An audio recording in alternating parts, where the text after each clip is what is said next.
Hello, I'm Mehlis with HireWell. I'm a recruiting consultant and currently embedded at Civic Plus, which is a SaaS that helps local governments create positive experiences with the communities they serve. So basically, the ability to do the things you need to do inside your community and inside your local government online instead of standing in a long line.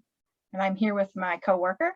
Hi, and I am with HireWell, of course, too, and I am embedded with Roofstock, which is a mid-stage startup. They're making real estate investing easy and accessible to everybody. So through different platforms and courses on how to teach people to invest in real estate, doing a lot of big things there based out of Oakland, California. And so we're here to talk to you about one. You're probably thinking about, okay, so talent acquisition, why are you talking to us about managing across time zones? But we're both recruiting for a variety of primarily remote roles, but also then some in location. And companies are trying to figure out how to do this, and people are trying to figure out what they want, as it's likely to be that there really is some companies that are on site and some are remote. And we decided that we needed to talk about this because we're experiencing these, and it's making it harder to recruit, and it's making it harder to manage and keep your employees engaged. So that's what we're here to talk about. I'm going to throw it off to Chelsea first, because she was the one who was really experiencing this, and let her share some of the ideas that she was seeing and some of the challenges she was seeing with her hiring managers. Right. So I think as companies now are deciding whether they want to go back to a hybrid environment or an in-office environment, a lot of companies are seeing the benefits of working 100% remote. The first off being that you get a wider net of talent pool, so you can really focus on getting and attracting the top talent for your needs. I think as we look at this and what I've experienced, one of the main concerns or challenges that comes up is collaboration. Because when you're working in different time zones, or when you have a team that's on West Coast, East Coast, and you start looking at, are we going to, bring in more of a global workforce environment? And those time zones, if you don't have a strategy in place, or from top leadership, if you're not thinking about those things, that's where the biggest issues come up in terms of, are there going to be core business hours? Are we going to have the whole team work in the hours where the company is headquartered?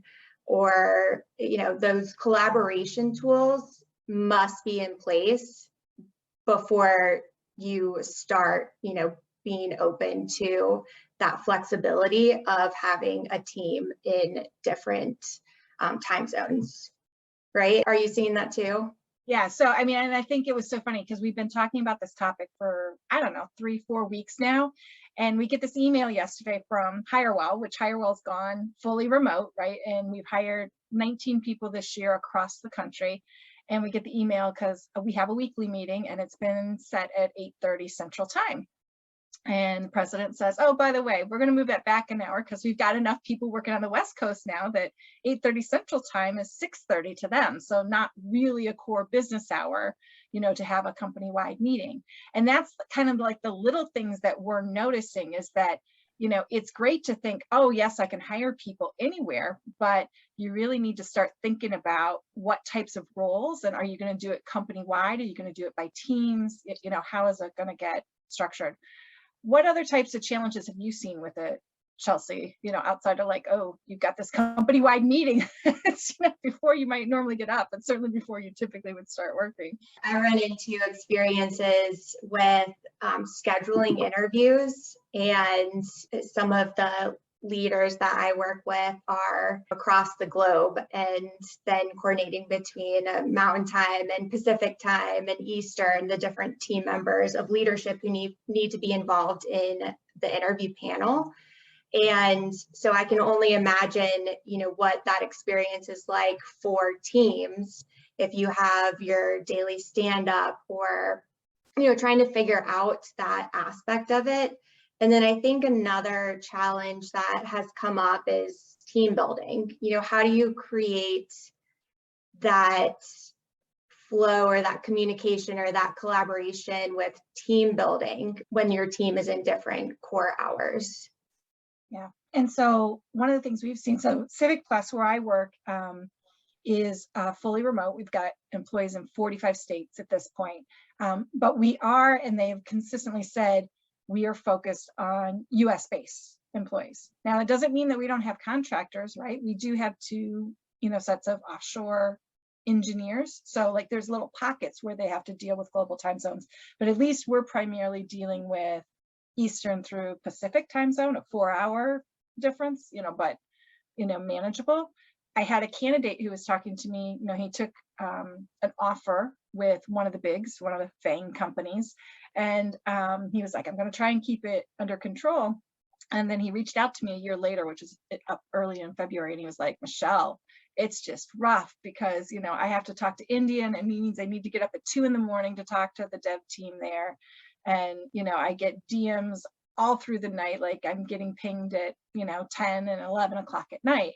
So, this idea of remote work is great, except for when all of a sudden the work life or the mental health, that we're also talking about, that we've discovered, through the pandemic as being important to the world of work, it interferes with that. You got ideas? What do we suggest? No, that's so true. And I experienced that too with my client. And I think it all stems back to, leadership, the leadership team at any company really deciding how they want to handle that and how they want to approach it before they start bringing in teams that are in different time zones, especially globally. I think that from, the team perspective, being respectful. So once those decisions are made on which time zones, or if there's, a core 4 hours that everybody's going to be online and communicating with like the various stand-up meetings or all hands meetings during those 4-hour blocks, or 6 hours or whatever it may be, but being respectful. I've seen situations where in Slack or Teams or the company calendar, people will put what time zone they're working in so that and you can be respectful of, not emailing them at 10 p.m. at night in Eastern time zone and then expecting a response within 30 minutes. It's kind of like resetting expectations of your timeliness of collaboration and responses and communication. Okay. So I'm going to sum it up from a company perspective here for us, and then we'll talk a little bit from a candidate looking for a job perspective. So both of us agree this has to be something up at the top, right? Because if each individual team is doing it different and whatever, then there's no consistency, and then you have meetings across teams and that kind of stuff. So up at the top, you have to decide, are we hiring across the country? Are we hiring only in Eastern and Central, or Mountain and Pacific, which that is certainly a way we see going, or are we hiring globally? And then once we have that, we need to know what boundaries are.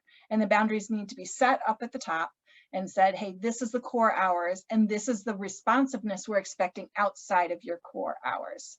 And there needs to be some talk about whether it's, adjustable based on team. And obviously, sometimes you're going to have to take in the function of the role. A customer service team is obviously very set on this, but we strongly encourage anybody up who's at the leadership level or the C-suite level. If you haven't thought about this, you need to be getting with your CHRO and your operations head and figuring out what this is. I once came into a role and I was managing a lot of people, and I had a 12-hour shift, whatever. It was 5 days a week where it was essential that we would be able to answer a cell phone and deal with an emergency anytime. And couldn't figure out why they were having so much turnover in both of the roles that were reporting into me. And it was really just that it wasn't scheduled, right? No one had taken the operational mindset of figuring out, like, how do these people have a life outside of this? Because they're human and they're people. So please, leaders, figure it out for your company. Start to convey it out. It's coming. It's great, and we can collaborate, but it can't be, well, yeah, when it gets busy, you need to be available at all times, because we do have lives outside of this. And when we're talking to candidates, they want to know what the expectation is. So any other thoughts on that as to what you recommend? No, but that's a good transition into the candidate expectations when they're going through the hiring process. And I think, like you mentioned, with different teams or what your position is important to notate here, because customer service, yes, and typically that's a 24/7 type environment. So it actually probably works out better in different time zones. But I think that I've just ran into a situation where the candidate was in Eastern and the rest of the team is on Pacific time zone. And this is a program manager type position. So the candidate is expected to, sometimes they're going to have to work an 11 to 7 shift. And the candidate was asking, well, should that be my normal core hours then? And the director was saying, well, sometimes you're going to have to do an 8:00 p.m. meeting. So, and the candidate was fine with that, but it's all about setting expectations up front, because if you go through the interview process as a candidate and are not asking those questions, then, you start at your new job and surprise, you're working until 8 p.m. And so those are the things that I think are really critical to find out during the interview process. And the onus too is on, the leadership team who's hiring for the role to express those expectations. But I think we're going to be running into a lot of situations where it's just not at the forefront of your mind because we haven't had to deal with that before. Yeah. Well, and I think another one that's kind of interesting, and it's one that I had worked like when my kids were young, I worked really odd hours because I had a job that didn't require me to work at certain times. I just needed to get the work done within the 24-hour period. So I put my kids to bed and then do it. And when I would send emails, it didn't bother anybody because they knew I wasn't expecting a response till they got in the next day. But, some people are looking for that response. And I remember when I went to another job, one of the things like I kind of learned as the software got fancier is like, oh, schedule this thing so it hits people's inboxes at 7:00 or 8:00 their time. Like, and just those little things like the message they send about whether you believe someone's allowed to disconnect from their job or not. If your manager is emailing you at 10:00 at night, it kind of sends you the message that you're supposed to be checking your email at 10:00 at night. So thinking about that, and then just directly asking in the interview process, do you expect people to check emails? Do DMs come in? And am I allowed to, when I'm not working, deal with them at the beginning of my next day, because that stuff matters. You have any other hacks or any other ideas for people about questions to ask or ways to keep this in balance as they maybe work on an opposite coast of where the rest of their team works?